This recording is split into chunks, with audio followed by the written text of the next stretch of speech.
شهر رمضان الذي أنزل فيه القرآن هدى للناس وبينات من الهدى والفرقان، فمن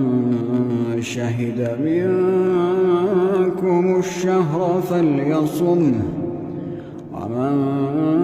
كان مريضا أو على سفر فعدة من أيام أخر،